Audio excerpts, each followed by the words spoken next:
তো সাধনার ফলে এমন সাথের মানব জন্ম পেলে দুদিন বাদে সবাই চলে যাবে। এই হরি নাম তুমি গাইবে কবে?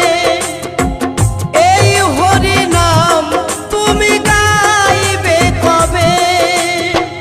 কত সাধনার ফলে এমন সাধের মানব জন্ম পেলে